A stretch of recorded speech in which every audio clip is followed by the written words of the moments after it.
आज से ऑलमोस्ट 10 महीने पहले 2022 में एक कमाल की फिल्म रिलीज होती है जिसका नाम था ब्रह्मास्त्र। जब फिल्म बन रही थी ना, हर कोई इसका मजाक उड़ा रहा था। इंडिया में ये सब कौन देखेगा, लोग यही सवाल पूछ रहे थे। लेकिन जब फाइनली फिल्म बन के तैयार हो गई और थिएटर तक पहुंची, आंखों के सामने जो विजुअल इफेक्ट्स आए, सबके होश उड़ गए लिटरली। ये इंडियन फिल्म है सच में, लोग पूछ रहे थे, उनको भरोसा नहीं हो रहा था। हर किसी ने डायरेक्टर अयान मुखर्जी के विजन के लिए सिर्फ तालियां बजाई। ब्रह्मास्त्र एक गेम चेंजर साबित होगी इंडियन सिनेमा के फ्यूचर के लिए, ये बात पक्की थी। और आज फाइनली इस बात का प्रूफ मिल चुका है, क्योंकि एक इंडियन फिल्म लिटरली हॉलीवुड पहुंच गई है। प्रोजेक्ट के जिसने सिर्फ कुछ घंटों पहले लोगों के दिल के टुकड़े टुकड़े कर दिए थे इस अजीबोगरीब फर्स्ट लुक पोस्टर के साथ। उसने कॉमिक कॉन पे ऑफिशियली एंट्री मारी और पूरी दुनिया को बता दिया इंडियन सिनेमा अब सिर्फ कॉपी नहीं कम्पीट करेगा। कल की 2898 एडी फिल्म का टाइटल रिवील हो चुका है और जैसा आइडिया लग गया था, फिल्म कहीं ना कहीं भगवान विष्णु के अवतार कल्कि के साथ कनेक्टेड होने वाली है। बट बॉस, जो टीजर हमारे सामने रखा गया फिल्म से बूम, इसके लिए मैं तो बिल्कुल तैयार नहीं थी। आंखें फटी की फटी रह गई। डिस्टोपियन फ्यूचर में फिल्म बेस्ड होने वाली है, मतलब आज से कई साल आगे जब दुनिया बर्बाद हो जाएगी, साइंस एंड टेक्नोलॉजी इंसान को अपना नौकर बना लेगा,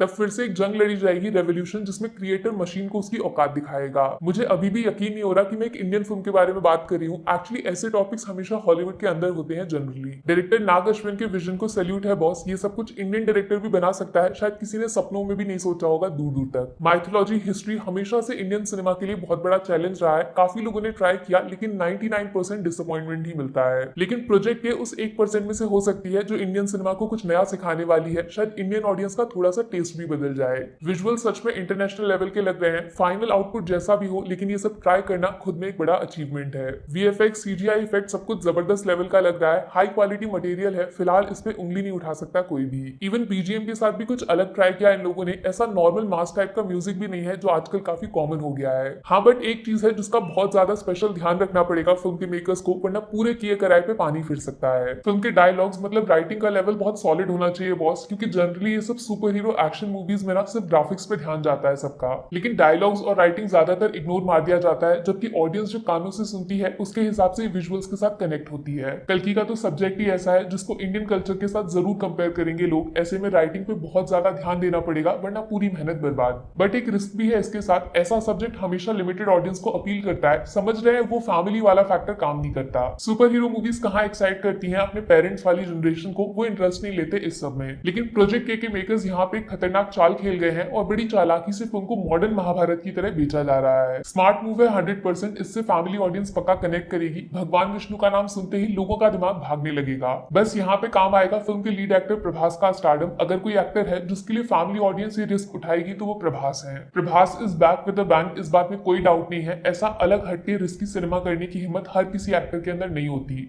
कल की एक एक्सपेरिमेंटल फिल्म लग रही है मुझे, जिसमें साईफाई को इंडियन माइथोलॉजी हिस्ट्री के साथ जोड़कर एक मॉडर्न नए जमाने की कहानी में बदल दिया जाएगा। बेस्ट पार्ट मुझे ये 1 मिनट के टीजर का यही लगा कि फिल्म ने अपनी दुनिया का इंट्रोडक्शन भी करा दिया और स्टोरी से कुछ भी रिवील नहीं हुआ। लेकिन यार, इतना सब कुछ डिलीवर करने के बाद भी लिटरली मैं शॉक्ड हो गई जब मैंने कल की टीजर के नीचे कमेंट सेक्शन खोला। भाई, अलग ही लेवल का हेट्रेड चल रहा है वहां। तो आपको पुरानी किसी फिल्म से दिक्कत है तो गुस्सा वहां निकालो, ये तो अलग फिल्म है ना। प्रभास की प्रीवियस मूवीज अच्छी नहीं रही, हम सब जानते हैं, लेकिन इससे ये बात कैसे साबित होती है कि वो अब कभी भी कोई अच्छी फिल्म नहीं बनाएंगे। एक तो ये ओवर स्मार्ट बनने के चक्कर में ना कुछ लोग प्रोजेक्ट के को हमेशा आदि पुरुष के साथ जोड़कर देख रहे हैं, जबकि वो टोटली डिफरेंट फिल्म थी। उसका जॉनरा अलग था, उसका टाइमलाइन अलग था, उसके मेकर्स अलग थे। ये प्रोजेक्ट के अलग सब्जेक्ट पे बनी फिल्म है भैया। इसका विजन अलग है, इसका स्केल अलग है। सिर्फ 60 सेकंड पे जज करो ना, 7 फिल्मों पे क्यों कर रहे हो। कई लोग शिकायत कर रहे हैं प्रभास इस फिल्म में मिसफिट लग रहे हैं, उनसे वो सुपर हीरो वाइब्स नहीं आ रही और इनके एक्सप्रेशन चेंज नहीं होते। तुम लोग मानोगे नहीं, लेकिन एग्री करना पड़ेगा भाई मेरे, तुम लोग पोस्टर को देखकर ही टीजर को जज कर रहे हो ना। मतलब चटनी खराब है तो समोसा भी गंदा होगा, ये कौन सा लॉजिक है तुम्हारा यार।